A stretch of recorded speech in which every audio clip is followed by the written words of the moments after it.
नमस्कार, मैं Bhimaram Choudhary, assistant professor, sociology department, SPC government college Ajmer. Dear students, SPC government college Ajmer के समाजशास्त्र विभाग के इस यूट्यूब चैनल में आपका स्वागत है। हम इस ऑनलाइन टीचिंग लर्निंग प्लेटफॉर्म पर बीए पार्ट थर्ड के सेकेंड पेपर सामाजिक मानव शास्त्र की पहली यूनिट को पढ़ रहे हैं। डियर स्टूडेंट्स, आप जानते हैं बी पार्ट थर्ड में समाजशास्त्र में दो पेपर हैं। पहला पेपर है समाजशास्त्री चिंतन की आधारशिलाएं और दूसरा पेपर है सामाजिक मानव शास्त्र। जो पहला पेपर है समाजशास्त्री चिंतन की आधारशिलाएं, इसमें समाजशास्त्र के जो फाउंडिंग फादर्स हैं और क्लासिकल सोशियोलॉजिस्ट हैं उनके सिद्धांतों का विवेचन है। August Comte, Herbert Spencer, Robert K Merton से लेकर क्लासिकल जो फाउंडिंग फादर्स है सोशियोलॉजी के, Emmanuel Durkheim, Max Weber, Karl Marx, और उसके बाद में आधुनिक भारतीय समाजशास्त्री जी.एस. घुरिये, राधाकमल मुखर्जी, इनसे संबंधित समाजशास्त्री सिद्धांतों का इसमें विवेचन है।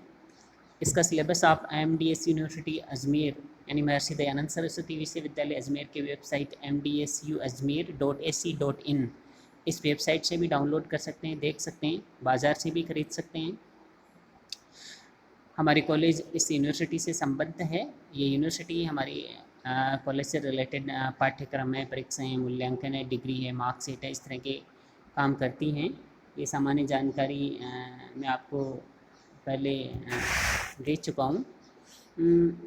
जो सेकंड पेपर है वह है सामाजिक मानव शास्त्र, और सामाजिक मानव शास्त्र है। इसमें हम मूल रूप से आदिम समाज उसका वैज्ञानिक अध्ययन करते हैं। इसमें सामाजिक मानव शास्त्र की प्रकृति, परिभाषा, क्षेत्र, जाति, जनजाति, संस्कृति विकास के सिद्धांत, आदिम समाज की सामाजिक व्यवस्था, परिवार, विवाह, नातेदारी, जादू, धर्म, विज्ञान, आदिम राज्य व्यवस्था, आदिम अर्थव्यवस्था, जनजातियों की समस्याएं, उनके कल्याण के कार्यक्रम, इस तरह के टॉपिक पढ़ते हैं। सिलेबस में हमारे लिए ये टॉपिक निर्धारित हैं। इसका जो सिलेबस है वह भी आप MDS यूनिवर्सिटी अजमेर की वेबसाइट से देख सकते हैं। और मैं इससे पहले आपके साथ जो वीडियो शेयर किए गए थे उनमें मैंने सिलेबस को भी डिटेल से, विस्तार से आपको समझाया था, बताया था। इसके साथ जो परीक्षा की योजना है उसको भी आपके साथ शेयर किया था। साथ ही पिछले 2 सालों की जो प्रश्न पत्र हैं उनको भी वीडियो लेक्चर के माध्यम से आपके साथ शेयर किया है। मेरा प्रयास रहा है कि किसी भी सब्जेक्ट की ऑफलाइन पढ़ाई या ऑनलाइन पढ़ाई या इन दोनों का मिक्स, जिसमें हम अभी चल रहे हैं ब्लेंडेड लर्निंग, उसमें बच्चों को या स्टूडेंट्स को बिल्कुल कार्य योजना बनाकर व्यवस्थित ढंग से, क्रमबद्ध ढंग से पढ़ने की ज़रूरत है। इसीलिए मैंने सबसे पहले आपको सिलेबस बताया, उसके बाद में परीक्षा की योजना बताई, उसके बाद में पिछले सालों के प्रश्न पत्र शेयर किए, उसके बाद किताबों की जानकारी दी, और उसके बाद में पहली यूनिट को शुरू किया। और अब हमने पहली यूनिट को कंप्लीट पढ़ लिया है। सामाजिक मानव शास्त्र की जो पहली यूनिट है इसमें अब तक हमने सामाजिक मानव शास्त्र, उसकी परिभाषा, प्रकृति व क्षेत्र, जनजाति की अवधारणा, जनजाति व जाति, संस्कृति, संस्कृति का अर्थ और संस्कृति विकास के सिद्धांत हैं, इनको हमने बहुत ही सारगर्भित और बिल्कुल सुव्यवस्थित ढंग से पढ़ने का प्रयास किए, आपको समझाने का प्रयास किए है।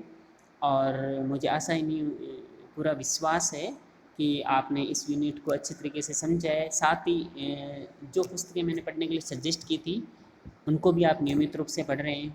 डियर स्टूडेंट्स, मैंने पहले भी आपको ये कहा था कि ऑनलाइन टीचिंग लर्निंग प्लेटफॉर्म जो कि अब न्यू नॉर्मल है, कोविड-19 महामारी का संकट जारी है, संकट निरंतर बढ़ता जा रहा है, इसीलिए हमने एक इनोवेशन किया, एक नवाचार किया। ये भी हमारी संस्कृति का एक हिस्सा है, ये एक नवाचार है। हम ऑनलाइन टीचिंग लर्निंग प्लेटफॉर्म पर आए हैं और इसके अलावा हमारे पास और कोई विकल्प नहीं है। आपकी पढ़ाई कंटिन्यू रखने के लिए, आपको एकेडमिक लॉस से बचाने के लिए, आपके करियर की जो गति है उसको बनाए रखने के लिए हमने ये इनोवेशन किया है, नवाचार किया है। और इसकी सफलता आपके और हम सब के सहयोग पर निर्भर करती है, और इससे हमें दूर नहीं जाना है। इस को सहज रूप से स्वीकार करना है, इसको सीखना है, इसको जानना है, इसको और बेहतर बनाने के लिए प्रयास करना है, उसमें अपना कंट्रीब्यूट करना है। हम आपको पहले भी शेयर कर चुके हैं कि आप एसपीसी गवर्नमेंट कॉलेज अजमेर के समाजशास्त्र विभाग के यूट्यूब चैनल से जुड़े हुए यही रहिए, और आपके जो दूसरे सब्जेक्ट हैं उन डिपार्टमेंट के यूट्यूब चैनल से भी आपको जुड़ना है, नियमित रूप से उन वीडियोज़ को देखना है। और आपको कोई उपयुक्त सलाह लगती है, कोई सुझाव है, कोई प्रश्न है, जिज्ञासा है, समस्या है, तो आप हमारे साथ शेयर कर सकते हैं, उसका समाधान किया जाएगा। डियर स्टूडेंट्स, कोई भी नया तरीका जो भी होता है उसके तहत शुरू में कठिनाइयाँ आना, कुछ समस्याएं आना स्वाभाविक है। लेकिन जैसे जैसे हम आगे बढ़ते हैं, जैसे जैसे टेक्नोलॉजी के साथ फेमिलियर होते हैं, नई चीज़ों को सीखते हैं, तो उसमें और अधिक निखार आता है और बेहतर बनता है वो, और हम उसे अपना लेते हैं। ये मानवीय प्रकृति है, वह यथास्थिति में विश्वास रखता है, एकदम चेंज को स्वीकार नहीं कर पाता। इसी कारण समाज में परिवर्तन की गति बहुत धीमी होती है। लेकिन जो परिवर्तन है समाज के बेटरमेंट के लिए, हमारे अपलिफ्टमेंट के लिए, हमारे नॉलेज के एनरिचमेंट के लिए, हमारे करियर की बेहतरी के लिए, बेटरमेंट के लिए ज़रूरी है, उन्हें निश्चित रूप से हमें आगे बढ़कर अपनाना चाहिए, उनके साथ सहज रहना चाहिए। उससे संबंधित कोई कठिनाई है तो हमें टेक्नोलॉजी एक्सपर्ट की मदद लेकर उनको सुलझाना चाहिए, उनके साथ कोप अप करना चाहिए, उनको सीख लेना चाहिए। क्योंकि अगर हम अपने आप को देश काल और परिस्थितियों के अनुसार अपग्रेड नहीं कर रहे हैं तो हम अपने आप को डाउनग्रेड कर रहे हैं। ह्यूमन बीइंग भी एक तरीके का इंटेलेक्चुअल सिस्टम है जो ईश्वर ने बनाया है, एक अद्भुत रचना है, बहुत ही जटिल और असीमित रहस्य से परिपूर्ण ये प्रकृति का उपहार है जीवन।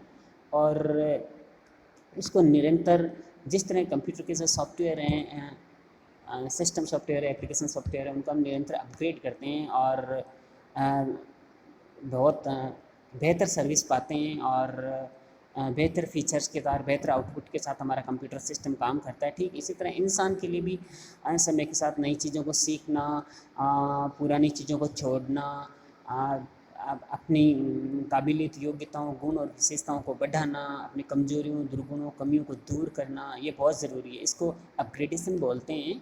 और अगर हम ऐसा नहीं कर पाते हैं तो हम समय के साथ नहीं चल पाते हैं, पिछड़ जाते हैं, और हमारा भविष्य जो उज्जवल बन सके या हमारे से भविष्य बेहतर हो, ये कहना बहुत मुश्किल हो जाता है इस स्थिति में। क्योंकि आप कंपटीशन में दूसरे लोगों के समकक्ष खड़े नहीं हो पाते हैं। इसलिए दूसरे शब्दों में यूँ कह सकते हैं कि ऐसी स्थिति में आपका भविष्य कभी उज्जवल नहीं बन सकता। इसलिए आपको निरंतर आगे बढ़ना है, नई टेक्नोलॉजी को अपनाना है, इसके साथ चलना है, उसको सफल बनाना है। और जो चीज़ें आपके साथ शेयर की जा रही है, जो प्रयास, जो एफर्ट, सामूहिक प्रयास आपके लिए किया जा रहा है, उसमें आपको पूरी भागीदारी निभानी है, तभी ये प्रयास सफल, सार्थक और अर्थपूर्ण सिद्ध हो सकता है। डियर स्टूडेंट्स, अब हम बी पार्ट थर्ड का जो सेकंड पेपर है सामाजिक मानव शास्त्र, इस सामाजिक मानव शास्त्र की पहली यूनिट को कंप्लीट कर चुके हैं। और ये एक अंतिम वीडियो है जिसमें मैं आपसे रूबरू हो रहा हूँ और कुछ चीज़ें बताना चाहता हूँ आपके साथ आपको कि ऑनलाइन टीचिंग लर्निंग प्लेटफॉर्म के इस चैनल से आपको निरंतर न केवल जुड़े रहना है, इस पर जो भी कंटेंट आपको उपलब्ध करवाया जा रहा है उसको पढ़ना है। आने वाले टाइम में PDF और PPT फॉर्मेट में भी आपको ये कंटेंट अवेलेबल होगा। आपका एक व्हाट्सएप ग्रुप बनेगा जिसमें ये कंटेंट शेयर कर दिया जाएगा। साथ ही आपको एक अच्छी पुस्तक से भी घर पर नियमित रूप से अध्ययन करना है। मैंने दोनों पेपर के लिए आपको पुस्तक सजेस्ट की थी। समाजशास्त्री चिंतन की आधारशिलाएँ हैं, इसके लिए भी मार्केट में बहुत सारी पुस्तकें हैं। एक सरल जो टेक्स्ट बुक है वह है प्रोफेसर ML गुप्ता एवं DD शर्मा की, जो साहित्य पब्लिकेशन आगरा प्रकाशित करता है। समाजशास्त्रीय चिंतन इस नाम से ये पुस्तक है, आप बाज़ार से ख़रीद सकते हैं। इसी तरह सामाजिक मानव शास्त्र जो सेकंड पेपर है उसके लिए भी professor ML Gupta and DD Sharma की साहित्य भवन पब्लिकेशन की पुस्तक उपलब्ध है। सामाजिक मानव शास्त्र नाम से ही बाज़ार में मिलती है। बहुत ही सरल भाषा में लिखी हुई है, छोटी छोटी पुस्तकें हैं, आप इनको अच्छी तरह से पढ़ सकते हैं और इन कॉन्सेप्ट को समझ सकते हैं और हमारे साथ इस पढ़ाई में निरंतर साथ चल सकते हैं। और थोड़े बेहतर अच्छी पुस्तकों से अध्ययन करना है तो समाजशास्त्री चिंतन की आधारशिलाएँ हैं, इसके लिए डॉक्टर रविंद्रनाथ मुखर्जी की पुस्तक है सामाजिक विचारक, बहुत अच्छी पुस्तक है। और इसी तरह सामाजिक मानव शास्त्र जो पेपर है इसके लिए भी डॉक्टर रविंद्रनाथ मुखर्जी की पुस्तक है सामाजिक मानव शास्त्र की रूपरेखा, दिल्ली का विवेक प्रकाशन इनको प्रकाशित करता है। ये दोनों किताबें आप BA पार्ट 3 के जो स्टूडेंट्स हैं सोशियोलॉजी के, उनके पास ये पुस्तक होनी चाहिए और उनको आप नियमित रूप से पढ़िए। और इससे पहले की वीडियो में मैंने आपको जो पढ़ाई के तरीके बताए हैं, भाई आपके पास RICAT का सर्टिफिकेट होना चाहिए, कंप्यूटर का नॉलेज होना चाहिए, एक सर्टिफिकेट ही प्राप्त करना आपके लक्ष्य नहीं होना चाहिए, इसके साथ आपको कंप्यूटर भी सीखना है अच्छी तरीके से, वो आना चाहिए, आप उसके साथ फेमिलियर हो, टेक्नोलॉजी से दूर नहीं भागना, उसका सीखना है। और ये इस तरह की चीज़ें जो बिल्कुल अभ्यास से और प्रयास करके बिल्कुल सीखी जा सकती है, जिस तरह ठीक स्विमिंग है, ड्राइविंग है, इस तरह की चीज़ें हम सीख जाते हैं, वैसे ही ये चीज़ है और बहुत आसानी से आप सीख सकते हैं। तो इन चीज़ों को सीखना है, लिखने का भी अभ्यास करना है, नियमित रूप से न्यूज़पेपर पढ़ना है, एक मैगज़ीन है प्रतिज्ञा दर्पण, वह पढ़नी है आपको। और एक सामान्य ज्ञान की बेसिक पुस्तक भी आपके पास होनी चाहिए जिसको आप पढ़ते रहें, छोटी पुस्तक, और वो अगर पढ़ लेते हैं तो उससे आप बड़ी पुस्तक भी ला सकते हैं। और अपने पर्सनैलिटी के डेवलपमेंट के लिए कॉलेज में जो एक्टिविटीज़ होती है, डिबेट एक कंपटीशन है, ऐसे कंपटीशन है, एक्सटेम्पर कंपटीशन है, और वो भी आपको बहुत चीज़ें सिखाती है, इसलिए उनसे डियर स्टूडेंट्स, इसके साथ ही एक महत्वपूर्ण चीज़ जो मैं आपके साथ शेयर करना चाह रहा था वह ये है कि हाल ही में राज्य सरकार ने नए ट्रैफिक रूल्स लागू कर दिए हैं। 8 जुलाई 2020 से राजस्थान सरकार के गजट नोटिफिकेशन में प्रकाशित होने के साथ ही केंद्र सरकार के नए मोटर व्हीकल एक्ट के अकॉर्डिंग नए ट्रैफिक रूल्स राजस्थान में लागू कर दिए गए हैं। और जो नए ट्रैफिक रूल्स में उनमें हमारे लिए जो काम की चीज़ है वह ये है कि ट्रैफिक अनुशासन सुनिश्चित करने के लिए, सड़क दुर्घटनाओं को रोकने के लिए और किसी भी तरह के जन धन की हानि को रोकने के लिए इस नोटिफिकेशन के साथ कुछ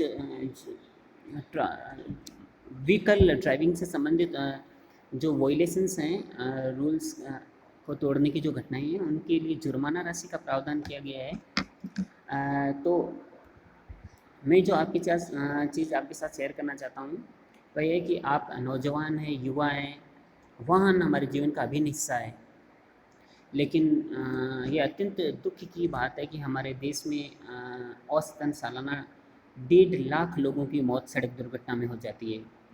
यानी कि हमारे देश का अगर औसत निकाला जाए तो औसतन 400 लोगों की डेथ रोज़ाना सड़क दुर्घटनाओं में हो जाती है, और उसका मुख्य कारण ट्रैफिक नियमों की पालना नहीं करना और लापरवाही होता है।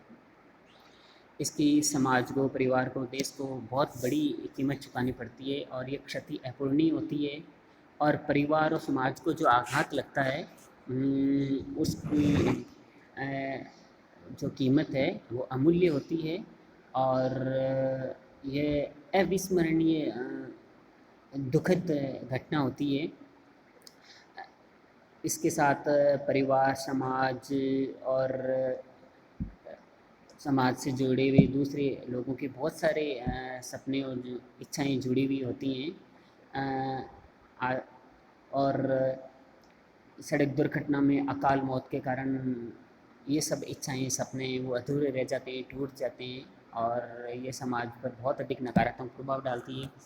डियर स्टूडेंट्स, जीवन ईश्वर का अमूल्य उपहार है आपका जीवन बहुत बड़ा है, आपके जीवन में असाधारण क्षमताएं छुपी हुई हैं। आपका भविष्य आपको बहुत बड़े प्लेटफॉर्म पर ले जा सकता है, वहाँ आप हज़ारों लाखों लोगों का कल्याण कर सकते हैं।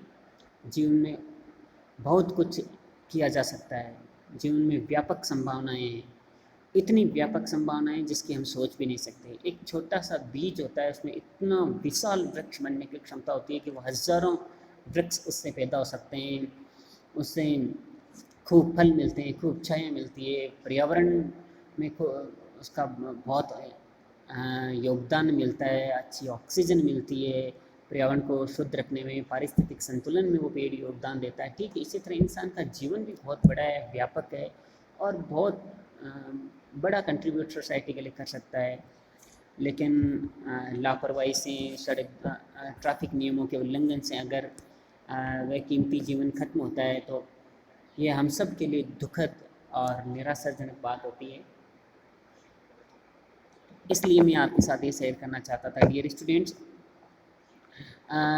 समाचार पत्रों में और इससे संबंधित जो गवर्नमेंट की रिपोर्ट्स हैं उनको पढ़ने के बाद हम इस निष्कर्ष पर पहुंचते हैं कि मुख्य रूप से जो सड़क दुर्घटनाएं हैं वो 5 ओज के कारण होती है। 5 ओज इंग्लिश का अल्फ़ाबेट है वो। इसका मतलब है मैंने इसके कारणों को 5 ओज में डिवाइड किया है। पहले ओ का मतलब है ओवर रूल, यानी ट्रैफिक नियमों को तोड़ना, जो बेसिक नियम है ट्रैफिक के व्हीकल चलाने के उनको तोड़ना, ओवर रूल। दूसरा है ओवर स्पीड, जो अनुमति है जिस स्पीड में गाड़ी चलाने की और जिस स्पीड में गाड़ी चलाना हमारे लिए सुरक्षित है उससे बहुत अधिक स्पीड में गाड़ी चलाई जाती है, उसके कारण भी बहुत सड़क दुर्घटनाएं घटित होती हैं। ये इस ओ का मतलब है ओवर स्पीड। तीसरा है ओवरटेक, इसका मतलब है लापरवाही से जब गाड़ी को ओवरटेक किया जाता है वह बड़ी दुर्घटना का कारण बन जाता है। घुमावदार मोड़ पर या बिना सोचे समझे या बहुत जल्दबाजी में आप ओवरटेक करते हैं और सड़क दुर्घटना घटित हो जाती है। ये भी सड़क दुर्घटना का एक मुख्य कारण है। चौथे ओ का मतलब है ओवरलोड। इसका मतलब है कि ट्रांसपोर्ट वाले व्हीकल हैं, पैसेंजर व्हीकल्स हैं या पर्सनल व्हीकल्स हैं, उनमें ज़रूरत से ज़्यादा सामान या सवारियां हम अगर बिठा कर या उनको साथ लेकर व्हीकल को चला रहे हैं तो ये भी दुर्घटना का कारण बनता है। और पाँचवें का मतलब है ओवर कॉन्फिडेंस। कभी कभी हम अति आत्मविश्वास में बहुत बड़ी गलती कर बैठते हैं और उसकी बहुत बड़ी कीमत हमें ही नहीं दूसरे लोगों को भी चुकानी पड़ती है। इन 5 ओज की कीमत व्हीकल चलाने वाले को ही नहीं, दूसरे लोगों को भी चुकानी पड़ती है। यानी इन पाँचों के कारण व्यक्ति इन 5 ओज के कारण व्यक्ति अपना जीवनी जोखिम में नहीं डालता बल्कि दूसरे के जीवन को भी जोखिम में डालता है और कई बार दुर्घटना घटित होने के कारण उनको भी अपनी जान से हाथ धोना पड़ता है। तो ऐसा नहीं हो, इससे हमें बचना है। इसके बहुत बड़ा सामाजिक और आर्थिक नुकसान समाज को होता है और ये अपूर्णीय क्षति होती है।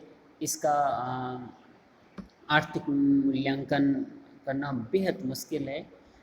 ये किसी का भी जीवन जाना एक अमूल्य क्षति होती है, इसलिए हमें ट्रैफिक रूल्स की पालना करनी है, सावधानी से गाड़ी चलानी है, अति आत्मविश्वास में जीवन में गाड़ी नहीं बल्कि और भी कोई काम नहीं करना है और ओवरलोडिंग से बचना है, लापरवाही पूर्ण ओवरटेक से बचना है। गाड़ी का फिटनेस और रजिस्ट्रेशन सर्टिफिकेट हमारे पास होना चाहिए, इंश्योरेंस होना चाहिए और ड्राइविंग लाइसेंस हमारे पास होना चाहिए। अगर हम 2 व्हीलर पर हैं तो हेलमेट, जो सवारी हमारे साथ बैठी है वह भी हेलमेट पहने हुए हो, हम भी हेलमेट पहने हुए हो। कार चलाते टाइम सीट बेल्ट का प्रयोग करना है, अनावश्यक रूप से हॉर्न को नहीं बजाना है, मोबाइल पर बिल्कुल बात नहीं करनी है। इस तरह की चीज़ों का ध्यान रखना है। अगर आप ऐसा नहीं कर पाते हैं तो इसके लिए बहुत भारी जुर्माने का प्रावधान किया गया है।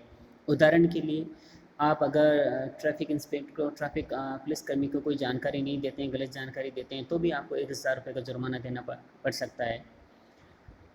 अनधिकृत व्यक्ति को, यानी ऐसा व्यक्ति जो जिसके पास ड्राइविंग लाइसेंस नहीं है या वो 18 साल से कम आयु का है, नाबालिग है, अगर उसको आप गाड़ी दे देते हैं तो इसके लिए 5000 रुपये का जुर्माना है। बिना ड्राइविंग लाइसेंस के गाड़ी चला रहे हैं तो भी 5000 रुपये का जुर्माना है। आप मोबाइल पर बात कर रहे हैं गाड़ी चलाते हुए तो भी 1000 रुपये का जुर्माना है। जो अनुमति प्राप्त स्पीड से उससे ज़्यादा गति से गाड़ी चलाते हैं तो 1000 रुपये का जुर्माना है। आपका रजिस्ट्रेशन नहीं है, गाड़ी का फिटनेस नहीं है, तो टू व्हीलर के लिए 2000 जुर्माना है और कार के लिए 5000 रुपये का जुर्माना है। इसी तरह बिना सीट बेल्ट के अगर आप गाड़ी चलाते हैं तो आपको 1000 रुपये का जुर्माना देना होगा। बाइक पर अगर आप 2 से अधिक सवारियाँ लेकर चल रहे हैं तो भी आपको 1000 रुपये का जुर्माना देना पड़ेगा। बिना किसी हेलमेट के अगर आप चल रहे हैं, गाड़ी चला रहे हैं, व्हीकल चल रहे हैं, टू व्हीलर चला रहे हैं तो 1000 रुपये का जुर्माना देना पड़ सकता है आपको। अगर आपके वाहन का इंश्योरेंस नहीं है तो आपको 2000 रुपये का जुर्माना देना पड़ सकता है। तो इस तरह जुर्माने की राशि को बढ़ा दिया गया है और इसके पीछे जो मंतव्य राज्य सरकार की जो भावना है वह सड़क दुर्घटनाओं में कमी लाना और राज्य में ट्रैफिक अनुशासन सुनिश्चित करना है, ताकि आम आदमी के अमूल्य जीवन को और धन को दुर्घटना से बचाया जा सके और ये देश और समाज है उसके नागरिकों की अमूल्य जीवन की रक्षा की जा सके और इस समाज को और बेहतर बनाया जा सके, इसको और प्रगतिशील बनाया जा सके और ये सब इसके नागरिकों, इसके सदस्यों के सहयोग से ही संभव है। लोकतंत्र की जो सफलता है वो पब्लिक अवेयरनेस और पब्लिक पार्टिसिपेशन पर बहुत डिपेंड करती है। इसलिए कोई भी कानून है वो आम जनता की, जागरूक नागरिकों की, शिक्षकों की, विद्यार्थियों की और समाज के जो दूसरे सेक्शंस है, सिविल सोसाइटी ऑर्गेनाइजेशंस है, एनजीओज है, सीनियर सिटीजन्स हैं, इंटेलेक्चुअल क्लास है, वर्किंग क्लास है, सभी वर्ग हैं, उनके सहयोग से ही संभव है और इनका सहयोग इस कानून को सफल बनाने के लिए अपेक्षित है। डियर स्टूडेंट्स, ये कुछ इम्पोर्टेंट बातें थी जो इस बी ए पार्ट 3 के समाजशास्त्र के सेकंड पेपर सामाजिक मानव शास्त्र की पहली यूनिट के कंप्लीट होने पर मैं आपके साथ शेयर करना चाह रहा था। धन्यवाद।